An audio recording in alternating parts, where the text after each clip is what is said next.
La nuit sur la vallée de Corzan était du genre qu'on ressent dans les os. Ciel noir, pas de lune, juste l'odeur du diesel brûlé et l'écho des coups de feu roulant à travers les collines. 250 marines de la compagnie Bravo étaient coupées, encerclées de tous côtés. Leurs munitions étaient réduites au dernier chargeur et leur radio crépitait de parasites brisés. Commandement, ici Bravo aussi, suppliait une voix à travers le bruit. Nous sommes encerclés. Un appui aérien, n'importe quoi. Mais à la base avancée, les écrans étaient sombres avec des zones rouges clignotantes. La vallée était devenue noire. Pas de communication, pas de signal, pas d'yeux dans le ciel. La tente de commandement était épaisse de tension.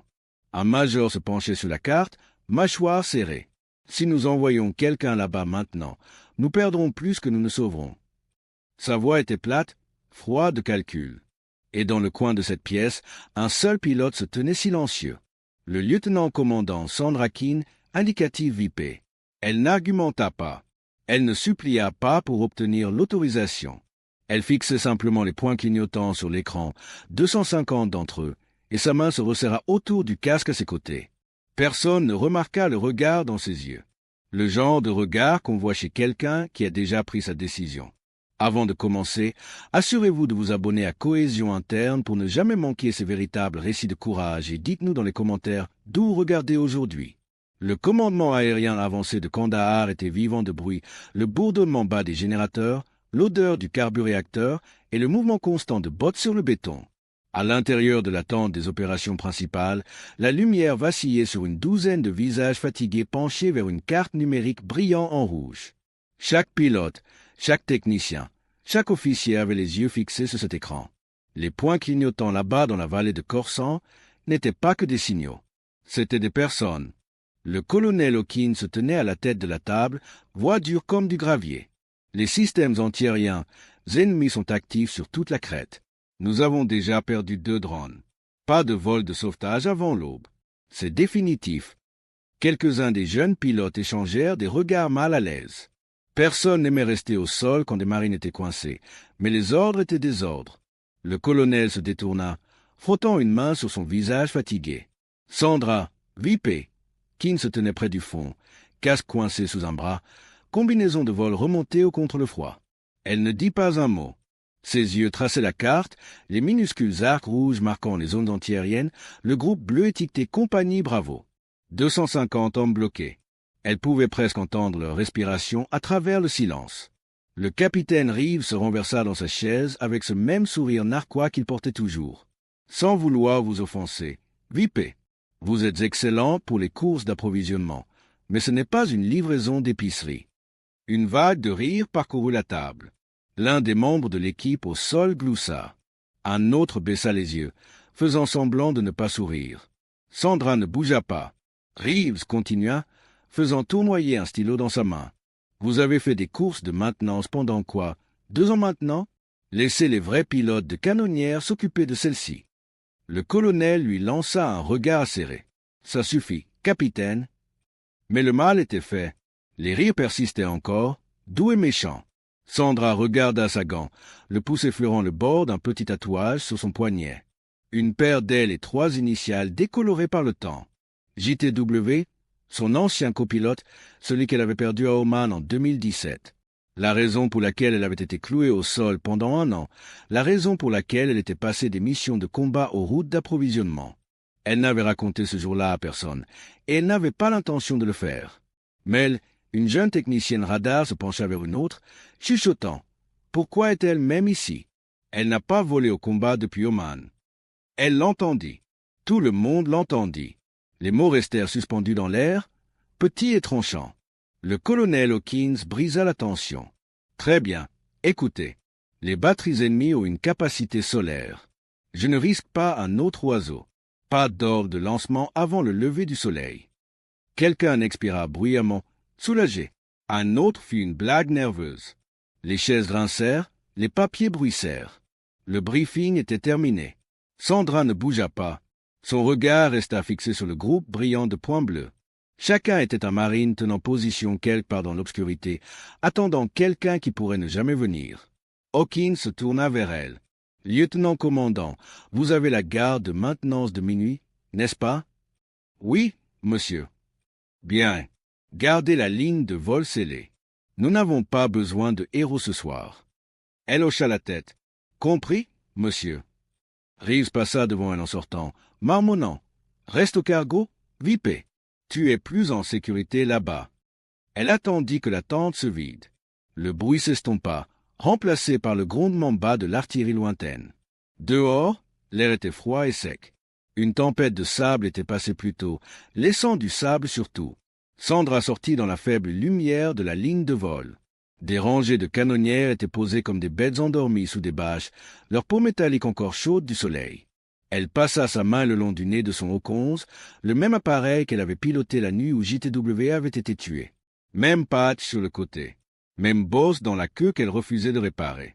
Livraison d'épicerie, chuchota-t-elle en secouant la tête. Elle regarda vers l'horizon nord. La faible lueur orange au loin n'était pas l'aube. C'était du feu. Quelque part là-bas, la compagnie Bravo se battait pour rester en vie. À l'intérieur de la tour de contrôle, elle pouvait voir des silhouettes bouger, des officiers examinant les flux satellites d'autres versants du café, se convainquant déjà que rien de plus ne pouvait être fait. Sandra se tenait seule près de son appareil, les yeux se rétrécissant contre le vent du désert. Les rires résonnaient encore faiblement dans ses oreilles, mais en dessous il y avait autre chose. Cette voix calme et constante qu'elle portait depuis Oman. Celle qui ne s'était jamais tue. Elle posa sa paume sur le tatouage sur son poignet et chuchota à la nuit. Pas cette fois. Puis elle se retourna, se dirigeant vers le hangar, les bottes frappant le béton en rythme régulier. Chaque pas mesuré, chaque respiration calme. Les lumières de la base vacillaient une fois alors que les générateurs montaient plus haut. Quelque part à l'intérieur, les alarmes d'avertissement clignotaient. Rien de grave, juste une autre surtension. Mais pour les hommes là-bas dans la vallée de Corsan, l'horloge avait commencé à tourner, et Sandra Keane, la soi-disant pilote d'approvisionnement, était sur le point de rappeler à chaque homme dans ce poste de commandement ce que signifiait vraiment voler dans le feu. La tente de commandement sentait le café brûlé et l'air vicié. Des cartes couvraient chaque centimètre de la table de briefing, des lumières rouges et bleues clignotant comme des battements de cœur sur les écrans poussiéreux. Le bruit des imprimantes, des moteurs lointains et l'éclatement occasionnel de parasites remplissaient le silence que personne n'osait briser. Le lieutenant-commandant Sandra, Vipé, Keane se tenait tranquillement près du fond, casque sous le bras, gants encore mis. Elle était là depuis près d'une heure, non pas parce que quelqu'un le lui avait demandé, mais parce qu'elle ne pouvait pas partir. Le colonel Hawkins s'était assis à la tête de la table, sa voix ferme mais lourde. « Pas de vols entrant ou sortant avant l'aube », dit-il à nouveau, plus lentement cette fois, comme si les mots avaient besoin de poids pour s'enfoncer. « Je sais ce qu'il y a là-bas. Je sais qui est là-bas. Mais nous avons déjà perdu 2 appareils et je ne vais pas en perdre un 3e. C'est définitif. » Personne ne répondit. L'air bourdonnait épais de résignation tranquille. Quelques officiers bougèrent sur leur siège. Le bourdonnement des générateurs semblait plus fort qu'avant. Sandra fit un pas en avant. « Monsieur, dit-elle doucement, ils seront morts d'ici là. » Toutes les têtes se tournèrent. Le colonel n'éleva pas la voix. Il n'en avait pas besoin. « C'est un ordre, lieutenant-commandant. » Elle resta là un moment, croisant son regard.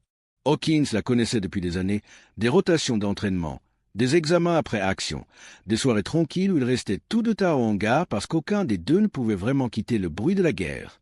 Il y avait du respect entre eux, mais ce soir il était enterré sous la peur et le commandement. Il vit quelque chose dans son expression, quelque chose qui fit se resserrer sa mâchoire. « Keane, dit-il doucement, je sais à quoi vous pensez. Ne le faites pas ?» Mais elle ne répondit pas. Le silence s'étira, brisé seulement par le tapotement du clavier d'un technicien radar. Le groupe rouge sur l'écran pulsait lentement.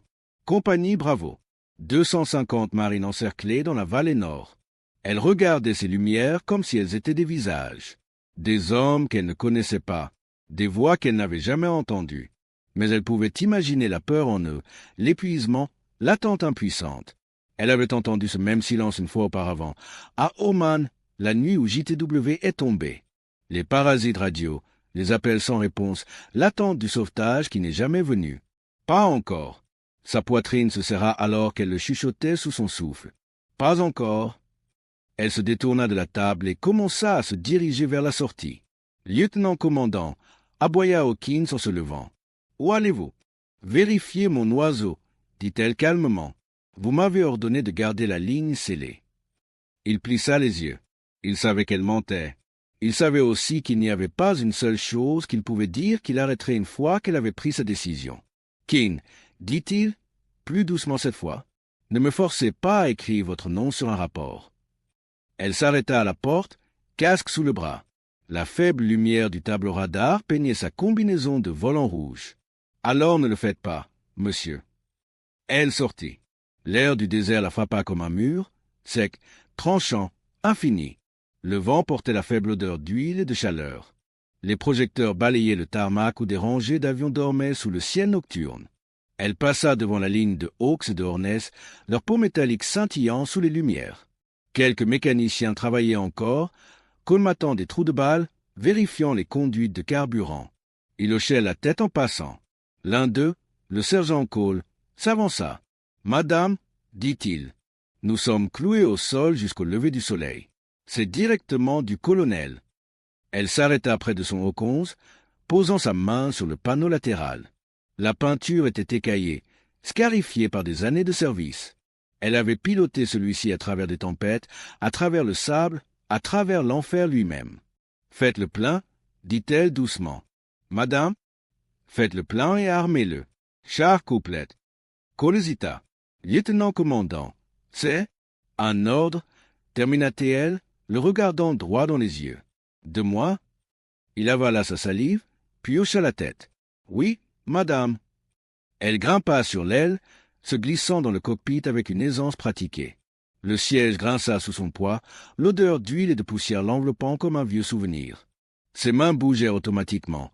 Interrupteur, jauge, vérification de puissance, comme si elle n'avait jamais quitté le combat du tout. Pendant un long moment, elle resta assise là, regardant l'horizon vide. Dans son casque, le bavardage lointain de la salle de commandement bourdonnait faiblement. Il débattait encore, comptant encore le risque et le coût. Hésitant encore, ses doigts effleurèrent la photographie collée sur le tableau de bord. Deux pilotes debout près de leur canonnière, souriant comme s'ils possédaient le ciel. L'homme à côté d'elle avait son bras passé sur son épaule, patch de nom indiquant lieutenant. James T. Walker, JTW. Il est mort dans ses bras à Oman. Feu dans le ciel, radio silencieuse. Elle avait juré qu'elle ne laisserait plus jamais ça arriver. Sa voix sortit à peine au-dessus d'un chuchotement. « Tu détesterais ça, Jimmy. Tout parler, pas d'action. » Elle bascula l'interrupteur principal. Le cockpit prit vie dans une lueur verte. Le premier rotor tourna lentement et délibérément, tranchant l'air du désert. À l'intérieur de la tour, une voix cria « Keane démarre !» Une autre voix suivit « Mettez-la en communication maintenant !» Elle les ignora. Sa respiration ralentit, le bourdonnement du moteur stabilisant son pouls. Tour de contrôle, ici aucun demandant autorisation. Silence, puis refusé. Je répète, aucun refusé. Vous n'êtes pas autorisé au décollage. Sandra appuya à nouveau sur son micro. Bien reçu. Elle marqua une pause, puis ajouta doucement. Mais je ne demande pas. Le deuxième rotor se mit en marche, la poussière tourbillonnant sur la plateforme. Quelques membres d'équipage se précipitèrent pour se mettre à couvert. Cole courut vers l'avant, agitant ses bras. « Madame, les ordres sont de rester au sol. » Elle lui fit un petit signe de tête à travers le verre, les yeux calmes. Puis sa voix vint à travers l'interphone, douce mais inébranlable. « Dites au colonel que je serai de retour avant le lever du soleil. » Alors que le Hawk se soulevait, le sable déchira la nuit. Le son roula à travers la base comme le tonnerre. À l'intérieur de la tente de commandement, Hawkins se tenait immobile, casque pressé contre son oreille. « Keane, dit-il lentement, vous éteignez cet oiseau tout de suite. C'est un ordre direct. » Sa voix crépita à travers les parasites, faible, calme, presque paisible. « Compris, monsieur. Mais si je ne reviens pas... » Elle hésita pendant la plus brève des secondes. Envoyer des fleurs au mur commémoratif. La ligne devint morte. Dehors, la canonnière vira à l'est, tranchant l'obscurité. Hawkins frappa son poing contre la table. Que Dieu l'aide. Personne dans cette tente ne dit un mot. Au-dessus de l'étendue noire de la vallée de Corsan, la nuit s'ouvrit largement et la silhouette solitaire du Hawk 11 disparut dans la tempête, chassant le faible écho des coups de feu. Elle enfreignait toutes les règles, désobéissait à tous les ordres, risquait sa carrière, sa vie, son nom. Mais dans son esprit, elle pouvait encore voir ses points bleus clignoter sur la carte, entendre la panique dans les voix des marines, sentir le poids du dernier homme qu'elle n'avait pas pu sauver. Et alors qu'elle volait droit dans l'espace aérien ennemi avec rien d'autre que l'instinct et la foi, Sandra King se chuchota à elle-même les mêmes mots qui avaient tout commencé. « Pas encore !» La radio crépita, mais elle ne répondit pas. Les moteurs rugissaient plus fort, tranchant le silence du désert. Pour la première fois en année, elle se sentait vivante. Le hangar brûlait brillamment sous les projecteurs, le métal brillant comme de l'argent sous la nuit du désert. Les moteurs vrombissaient au loin, l'odeur du carburant épaisse dans l'air. Les mécaniciens se déplaçaient entre les ombres, leurs voix basses, leurs visages tendus de confusion. Sandra, qui marchait droit à travers eux, calme, stable, les yeux concentrés devant. Sa combinaison de vol frôlait la peau froide de l'appareil alors qu'elle s'arrêtait près de sa canonnière aux 11. Le chef d'équipage, le sergent Cole, courut vers elle, casque de travers sur son cou. « Madame, vous ne pouvez pas monter. Autorisation refusée. Ordre du colonel. » Elle ne ralentit même pas. « Alors ne l'enregistrez pas, » dit-elle. Cole se figea. « Pardon ? Vous m'avez entendu. S'il n'y a pas d'enregistrement, il n'y a rien à refuser. » Elle grimpa l'échelle vers le cockpit, les bottes sonnant contre le métal. Les moteurs restaient silencieux, lourds de potentiel. Elle se glissa dans le siège, s'attacha et commença à faire les vérifications, les mains bougeant comme si elles attendaient depuis des années de faire ça à nouveau. Cole se tenait là, incrédule. « Madame, vous allez être traduite en cour martiale. » Sandra le regarda à travers le verre. « Alors assurez-vous que le rapport soit bien orthographié. » Le premier rotor se mit en marche avec un bourdonnement profond. La poussière se souleva sur le tarmac. Les mécaniciens se baissèrent et protégèrent leurs yeux alors que le vent soulevait leurs casquettes. L'appareil prit vie. Lumière clignotante, système d'alimentation en surtension, le cockpit brillant en vert. À l'intérieur de la tente de commandement, les alarmes vacillèrent. Les radios éclatèrent de vie. Keane, éteignez-le. C'est un ordre direct. Son casque crépita avec la voix de Hawkins, tranchante et en colère. Elle appuya calmement sur l'interrupteur de transmission. « Bien reçu, monsieur. Mais si je ne suis pas de retour dans 30 minutes, elle marqua une pause, la voix descendant presque à un chuchotement. « Envoyez des fleurs. » Puis elle relâcha le micro et poussa la manette des gaz vers l'avant. Les rotors rugirent, tournant plus vite jusqu'à ce que la poussière devienne une tempête. L'air scintillait autour d'elle, le désert lui-même se soulevant sous la force des moteurs du Hawk. Cole fit un pas en arrière, la main sur son visage, criant par-dessus le bruit. « Bonne chance, madame !» Elle fit un court signe de tête, les yeux vers l'avant. La piste s'étendait devant, un ruban étroit de béton menant dans l'obscurité. Le Hawk se souleva du sol, planant pendant un battement de cœur, puis surgit vers le haut, traversant la brume des projecteurs. La tempête de poussière l'avala entière, le son s'estompant au loin, un tonnerre bas et défiant roulant vers l'horizon. De retour dans la tour, le technicien radar chuchota. « Elle le fait vraiment !» Et personne dans son hangar ne bougea pendant longtemps. Ils restèrent juste là, regardant le ciel vide, sachant qu'ils venaient de voir une femme enfreindre toutes les règles que l'armée avait. Pas pour la fierté, pas pour la gloire, mais pour 250 marines attendant encore un miracle. La vallée de Corsan était vivante de chaos. Le feu striait le ciel nocturne. Les balles traçantes déchirant des lignes rouges à travers l'obscurité. La fumée roulait sur les crêtes, lourde et noire, portant l'odeur d'huile brûlée de fer. En bas, les derniers de la compagnie Bravo se battaient pour continuer à respirer. Les fusils brillants chauds, la terre et le sang mélangés dans la même couleur. Les fusées éclairantes traversaient la brume. Rouge pour les blessés, vert pour le périmètre. Chacune peignait le ciel comme un battement de cœur désespéré. Du nord, un grondement bas devenait plus fort. Cela commença comme un chuchotement, puis un rugissement. Les marines levèrent les yeux. À travers les nuages de fumée, une silhouette émergea. Des rotors jumeaux tranchant la poussière. Les projecteurs brûlant à travers la nuit. « Qui diable est-ce » cria un sergent marine, protégeant ses yeux. Le lieutenant à côté de lui fixait le ciel, l'incrédulité écrite sur tout son visage. « C'est Vipé » dit-il doucement. « Elle est venue pour nous. » La canonnière aux 11 descendit rapidement, traversant le tir antiaérien ennemi comme une lame. Des éclats de tir traceurs arqués autour d'elle, orange, blanc, mortels. Sandra tenait le manche fermement, les dents serrées, les mains stables alors que l'appareil tanguait dans la turbulence. La radio bourdonnait de parasites et de panique. « Bravo 6, ici Vipé, dit-elle calmement. J'ai le visuel.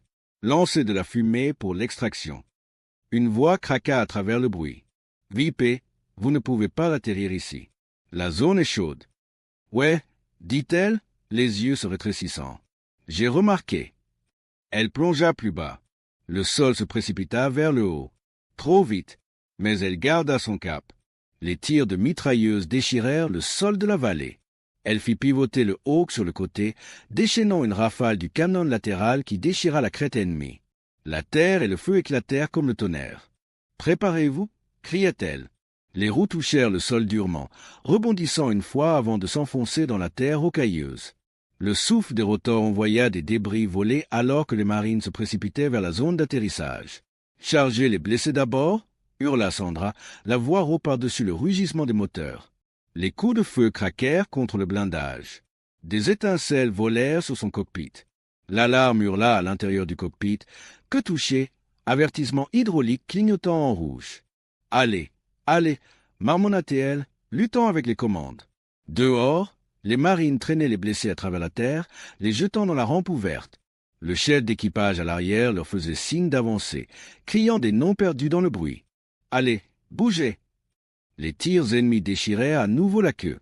Une sirène d'avertissement hurla. « Que compromise » cria le chef d'équipage. Sandra serra les dents. « Gardez cette porte. Nous ne laissons personne derrière. » Le Hawk trembla sous l'impact. L'un des panneaux latéraux éclata en étincelles, les flammes léchant les vents arrière. Sandra lutta avec le manche, les yeux fixés sur le groupe d'instruments. Un marine monta à bord, portant un autre homme sur son épaule, le sang coulant sur sa manche. Il se retourna et tira une dernière rafale dans l'obscurité avant de se jeter à l'intérieur. « Nous sommes pleins » cria le chef d'équipage. « C'est tout le monde ?»« Négatif » claqua Sandra. « J'ai encore des signatures thermiques près de la crête. » Elle tira sur le collectif, soulevant le Hawk de quelques pieds du sol, planant à travers la poussière et le chaos. Le projecteur traversa la fumée, et ils étaient là, 3 marines coincés derrière un rocher, le tir-traceur se refermant. Elle fit pivoter la canonnière sur le côté, tirant une autre rafale de suppression du canon latéral. Les explosions secouèrent le sol de la vallée. « Bougez » cria-t-elle dans le micro. « Vous avez 15 secondes. » Les 3 marines sprintèrent à travers la brume, plongeant à l'arrière alors que la rampe commençait à se lever. La botte du dernier homme dégagea à peine le bord quand elle claqua la manette des gaz vers l'avant. Le Hawk surgit vers le haut, les moteurs hurlant de protestation. Les flammes léchaient la queue, les alarmes clignotant en rouge sur le tableau de bord. « Vipé, vous êtes gravement touché » appela quelqu'un sur les communications. « Vous n'allez pas prendre de l'altitude. » Les mains de Sandra ne quittèrent jamais les commandes. « Regardez-moi faire. » La canonnière vacilla en montant. Elle pouvait sentir chaque vibration à travers son siège, chaque toux du moteur. L'odeur de métal brûlant remplissait le cockpit. La voix de son copilote craqua à travers les parasites. Rotor de queue défaillant. « Alors nous continuerons à voler de travers » dit-elle, les yeux fixés devant. En dessous, la vallée disparut dans la fumée noire. Au-dessus, les étoiles étaient faibles, froides et lointaines, mais toujours là. À l'intérieur de la soute, les marines blessés s'accrochèrent à tout ce qu'ils pouvaient saisir. L'un d'eux regarda vers le cockpit et chuchota à travers des lèvres ensanglantées. « Elle le fait vraiment !» La voix de Sandra vint par l'interphone, stable comme un battement de cœur. « Tout le monde tient bon. Nous ne sommes pas encore à la maison. » Le Hawk poussa plus haut, la queue brûlante brillant comme une comète derrière elle. Les traceurs ennemis essayèrent de suivre, mais la canonnière grimpa au-delà de leur portée. De retour à la base, l'écran radar vacilla avec un seul point vers se déplaçant hors de la zone de mise à mort. « Monsieur » chuchota un technicien. « Vipé a quitté la vallée. » Dans le cockpit, l'alarme hurlait encore. Sandra ajusta la manette des gaz, sa respiration lente et régulière. Le désert s'étendait infini sous elle, mais dans son esprit elle pouvait déjà voir les lumières de piste de Kandahar. Elle regarda une fois le tatouage sur son poignet, les petites ailes, les initiales JTW, et sourit faiblement à travers la fumée. « Pour toi, Jimmy » chuchota-t-elle. « Et pour eux ?» Puis elle poussa le Hawk 11 vers la maison, les moteurs pleurant. chaque voyant d'avertissement sur le tableau de bord brillant en rouge. Mais toujours, d'une manière ou d'une autre, elle continuait à voler. Les derniers marines se précipitèrent vers la rampe, visage strié de saleté et de fumée, les yeux écarquillés d'incrédulité que l'oiseau était vraiment venu pour eux.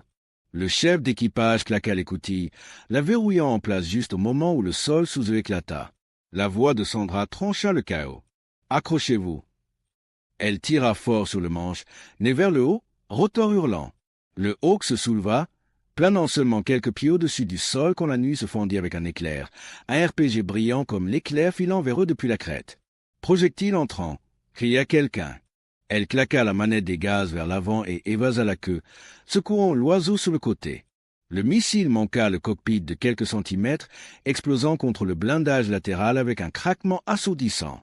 L'explosion secoua tout l'appareil, le métal gémissant alors que le feu roulait le long de l'aile droite. Le Hawk retomba, rebondissant sur la terre. Des étincelles jaillirent sur le tableau de bord, les alarmes hurlant. « Moteur dehors service !»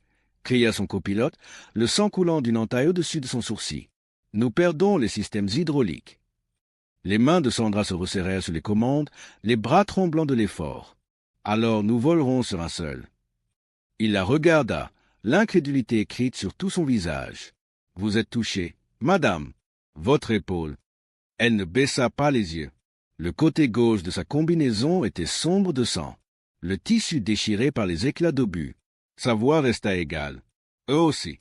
Nous n'avons pas encore fini. » Le copilote essaya de stabiliser les instruments, les mains glissant sur la console. « Nous ne pouvons pas maintenir l'altitude. »« Nous n'avons pas besoin d'altitude, » dit-elle doucement. « Nous avons juste besoin de rentrer. » Les rotors luttaient pour la portance, les pales tranchant la fumée et la poussière. Chaque vibration résonnait à travers ses os. Le moteur droit toussa, crachouilla, puis rugit faiblement alors que le système restant compensait. Dehors, le monde était en feu. Les balles traçant tranchant l'obscurité, la vallée brûlante scintillant sous eux comme la gueule de l'enfer. Elle stabilisa sa respiration, les yeux fixés sur l'horizon. « Allez, ma belle !» chuchota-t-elle à l'appareil, voix basse et stable. « Tu as encore un vol en toi. » Le Hawk rampa vers le haut, secouant violemment. Le copilote serra les dents. « Nous volons de travers. »« Peu importe, » dit-elle. « Nous volons. » Derrière eux, les marines s'accrochaient aux sangles et aux rails de chargement, se tenant les uns aux autres. Les blessés étaient allongés sur le pont, leurs visages pâles, le sol glissant de poussière et de sang. L'un d'eux regarda vers le cockpit, chuchotant une prière. Sandra capta le faible reflet dans le verre. Les visages des hommes pour qui elle était venue. Pas des soldats sur un écran cette fois, pas des points clignotants en rouge et bleu. De vrais hommes, vivants.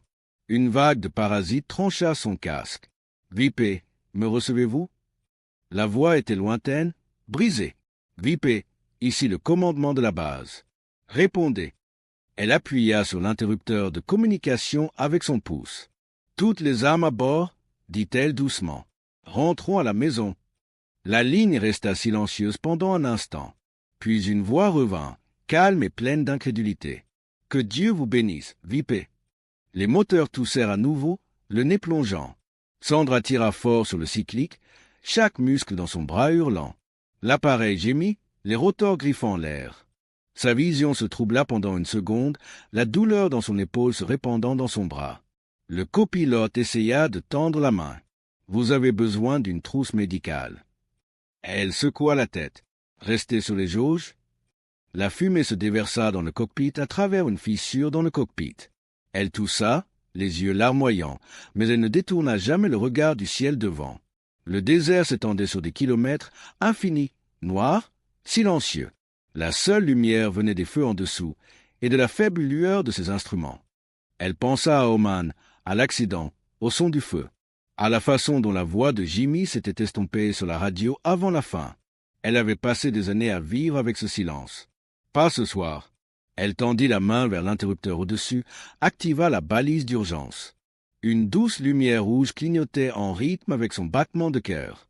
Le copilote se renversa en arrière, respirant difficilement. « Vous n'avez plus de carburant dans 10 minutes. »« Alors nous y arriverons en 9. » Ils volèrent bas, effleurant les dunes. L'appareil boitant mais vivant. Toutes les quelques secondes, une autre alarme se déclenchait. Défaillance hydraulique, surchauffe, avertissement système.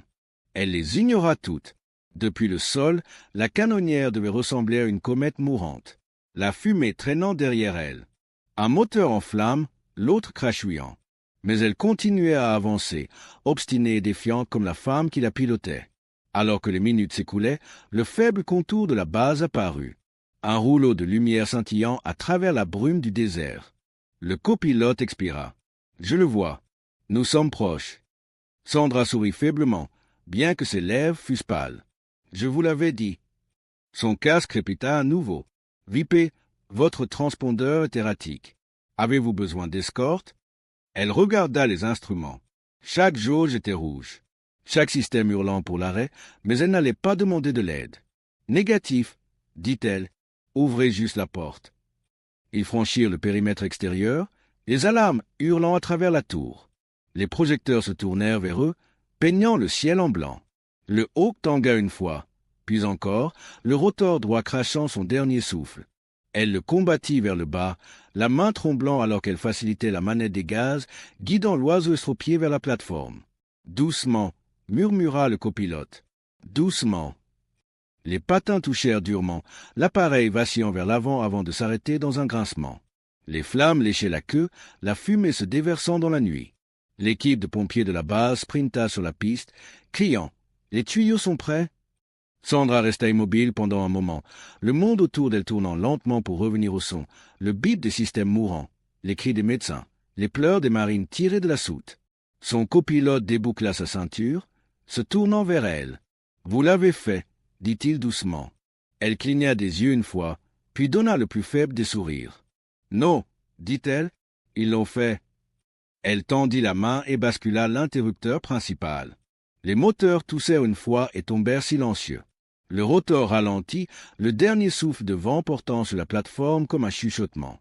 Dehors, l'un des marines blessés, à peine capable de se tenir debout, regarda vers le cockpit. Il leva sa main, deux doigts pressés contre sa tempe dans un salut lent et tremblant. Sandra hocha la tête, trop fatiguée pour parler. Et alors que la fumée s'enroulait vers le haut dans l'aube, le son des moteurs s'estompant, elle chuchota dans son casque une dernière fois. « Toutes les âmes à bord », dit-elle à nouveau, sa voix à peine plus qu'un souffle. « Rentrons à la maison. » Puis elle ferma les yeux, la première lumière du matin se brisant sur le désert.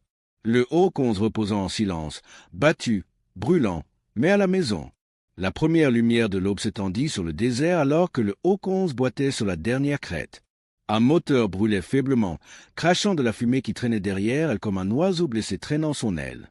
Le son était inégal, partie rugissement, partie gémissement, mais c'était le son de la vie. En bas sur le tarmac de la base, les équipes étaient déjà rassemblées, têtes inclinées vers le ciel. Personne ne parlait. Le radar avait montré son signal vacillant pendant les 20 dernières minutes, disparaissant 2 fois. La plupart pensaient qu'elle était perdue. Puis le son vint, profond, bas, familier. Le Hawk traversa la brume, vacillant, descendant. Son train d'atterrissage gémit sous le poids, et au moment où les patins touchèrent le sol, l'un des rotors céda avec un fort claquement métallique, des étincelles dispersées sur la piste. L'oiseau se posa durement, secouant une fois avant de tomber immobile. La fumée dériva vers la lumière de l'aube. Pendant quelques secondes, il y eut le silence. Puis l'écoutille arrière s'ouvrit. Un par un, les marines descendirent, chancelant, ensanglantés, boitant, mais vivants. Les médecins coururent vers l'avant, les guidant vers les civières, vérifiant les pouls, comptant les têtes. Certains des hommes refusèrent de s'allonger jusqu'à ce qu'ils soient sûrs que les autres s'en étaient sortis aussi. Au bord de la foule, le colonel Hawkins se tenait immobile, casquette à la main. Ses officiers attendaient derrière lui, visage pâle. Le capitaine Reeves était là aussi. Le même sourire narquois de la nuit dernière disparut, remplacé par quelque chose qu'il ne pouvait nommer. Puis ils la virent. Sandra King descendit du cockpit, lente et stable, les bottes frappant le sol avec le poids de l'épuisement. Son visage était strié de sueur et de poussière. Un côté de sa combinaison de vol était sombre de sang, l'épaule bandée avec une bande déchirée de gaz. Le vent attrapa ses cheveux, les soufflant sur son visage alors que le dernier rotor tournait paresseusement derrière elle. Elle ne ressemblait pas à une héroïne. Elle ressemblait à quelqu'un qui avait tout donné et puis un peu plus. Les médecins commencèrent vers elle, mais elle les repoussa. Occupez-vous d'eux d'abord, dit-elle doucement. Sa voix était rauque de la fumée, presque un chuchotement. Un jeune marine, à peine 20 ans, tremblant d'adrénaline, s'arrêta devant elle. Sa lèvre trembla alors qu'il essayait de parler, mais les mots ne venaient pas. Au lieu de cela, il hocha simplement la tête une fois et chuchota. « Merci, madame. » Sandra fit un signe de tête fatiguée en retour. « Vous avez fait votre part ?» dit-elle. « C'est tout ce qui compte. » Le vent portait la faible odeur de carburéacteur et de sable. Les dernières pales de rotor ralentirent, grinçant en s'arrêtant. Le colonel Hawkins commença à marcher vers elle, ses pas lents, délibérés. Le personnel suivit quelques pas derrière, incertain de quoi faire ou dire. Elle se tenait où elle était, dos droit, yeux stables. Ses mains tremblaient légèrement, mais son expression ne vacilla jamais. Hawkins s'arrêta à quelques pieds. La lumière du matin attrapa les lignes profondes sur son visage, le regard d'un homme qui avait passé toute la nuit à vivre avec un choix qu'il ne pouvait défaire. Pendant un long moment, il ne parla pas. Elle non plus. Puis il enleva sa casquette. Chaque son sur le tarmac sembla s'estomper, les cris, les civières, le bourdonnement des moteurs, jusqu'à ce que tout ce qui restait soit le vent brossant le métal. Le colonel redressa ses épaules, la regarda droit dans les yeux, et leva sa main à son front dans un salut lent et délibéré. Sandra ne bougea pas d'abord. Elle fixa juste, l'incrédulité vacillant derrière ses yeux fatigués. Puis finalement, elle retourna le salut, net et stable, bien que son bras tremblât à mi-chemin. Les mêmes hommes qui avaient ri la nuit précédente se tenaient silencieux maintenant, leurs yeux fixés sur elle. Personne n'osa parler. Certains d'entre eux avalèrent difficilement, d'autres fixèrent simplement le sol. Le capitaine Reeves, celui qu'il avait appelé une coureuse d'approvisionnement, recula, enlevant sa propre casquette. Pour une fois, il n'y avait aucune trace d'ego dans son visage. Le colonel baissa sa main. « Vous avez désobéi à tous les ordres que j'ai donnés ?» dit-il doucement. « Oui, monsieur, » répondit-elle, son ton égal.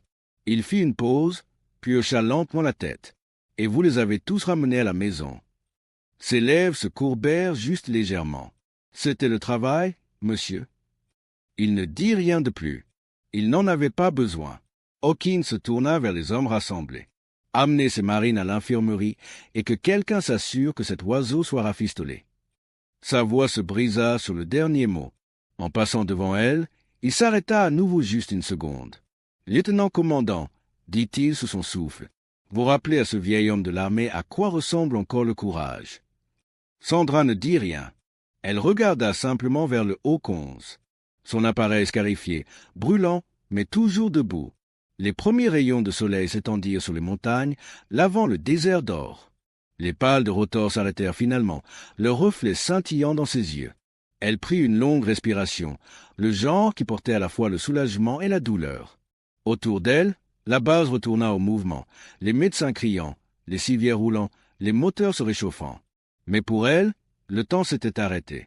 Elle toucha le bord de son tatouage, les ailes et les initiales décolorées, mais toujours là, et chuchota doucement. « Nous sommes à la maison, Jimmy. » Puis elle se tourna vers les blessés chargés dans les camions, marchant lentement à côté d'eux. Le pilote qui avait ignoré les ordres risquait sa vie et gagnait un respect qui n'avait pas besoin de mots. Pas de musique, pas d'applaudissements, pas de gros titres. Seulement le vent stable à travers la vallée et le silence qui suit quand les héros rentrent enfin à la maison. Les médecins bougèrent vite, leurs voix se mélangeant avec le grondement bas des moteurs sur la ligne de vol. L'air était lourd de poussière et du goût métallique de la fumée. Les marines étaient assis sur des civières, visages gris d'épuisement, yeux vitreux d'incrédulité. Certains serraient leurs casques, d'autres fixaient simplement le sol, essayant toujours de comprendre ce qui s'était passé. Sandra se tenait quelque pas loin d'eux, main sur ses genoux, reprenant son souffle. La lumière de l'eau peignait sa combinaison de vol en or et cendre. Son épaule palpitait, mais elle ne le remarqua pas. Tout ce qu'elle voyait, c'étaient les hommes vivants, chacun d'eux descendant de ce Haut-11 brûlant et se tenant à nouveau sous le ciel ouvert. Un jeune marine, à peine assez vieux pour se raser, boita vers elle. Son bras était enveloppé dans un bandage ensanglanté, son uniforme déchiré, les yeux pleins de respect et de confusion. Il s'arrêta juste devant elle, voix douce et incertaine. « Madame, pourquoi êtes-vous venue seule ?» Sandra le regarda un moment, puis tourna son regard vers l'horizon. Le soleil se levait juste sur le désert. De longs rayons s'étirant sur les dunes, touchant la fumée s'élevant de sa canonnière estropiée. Sa voix vint calme, paisible comme le vent lui-même. « Parce que j'avais encore du carburant, dit-elle, les yeux fixés sur cette douce lueur orange. Et ils avaient encore une chance. » Le marine ne répondit pas. Il hocha simplement la tête une fois, lente et pleine de respect. Puis il la salua, non par règlement mais par gratitude, avant de se tourner vers les médecins attendant près des camions. Sandra resta là seule un moment plus long, son ombre s'étirant longue sur le tarmac. Les rotors derrière, elle était silencieux maintenant. Les moteurs froids, mais l'écho de leur rugissement persistait encore dans l'air comme un souvenir qui refusait de s'estomper. Elle tendit la main, les doigts effleurant le petit tatouage sur son poignet, les ailes et les initiales JTW, et un faible sourire traversa son visage. Quelque part au plus profond, elle pouvait presque entendre sa voix à nouveau, riant à travers les parasites, disant « Tu l'as fait, Vipé. Tu les as ramenés à la maison. » Et en ce moment, avec l'aube montant plus haut et le désert tournant alors, elle se permit finalement de respirer. La narration s'estompa doucement. Stable, humaine, fière. Le respect ne se donne pas par le rang ou le ruban. Il se gagne quand on vole dans le feu pour ceux qui ne peuvent pas. Puis l'écran s'estomperait au noir. Le son de pales de rotors lointaines chuchotant à travers le vent, un rappel que par quelqu'un comme elle volait encore. La caméra dérive à travers le hangar alors que la lumière s'adoucit, tombant sur les outils, les casques et le cadre tranquille du Hawk 11 reposant en silence. La poussière danse dans la lueur dorée. Sur l'établi, ses gants sont pliés soigneusement près de son casque. La caméra se rapproche de sa main reposant sur le bord de l'aile. Le petit tatouage visible à nouveau. JTW. Les initiales qui racontaient l'histoire derrière chaque vol qu'elle ait jamais pris. Le son des pales de rotor s'estompe dans un bourdonnement bas comme un battement de cœur. Puis vient la voix off. Calme et stable, le genre qui semble parler directement de l'âme d'un soldat à une autre. Si vous la salueriez aussi, laissez-en un dans les commentaires. Et rappelez-vous, l'honneur ne suit pas les ordres, il les mène. L'écran s'estompe au noir, ne laissant que l'écho des moteurs et le silence du respect. N'oubliez pas de vous abonner à Cohésion Interne pour ne jamais manquer ces histoires vraies de courage et de dévouement. Laissez un commentaire pour nous dire d'où vous nous regardez aujourd'hui.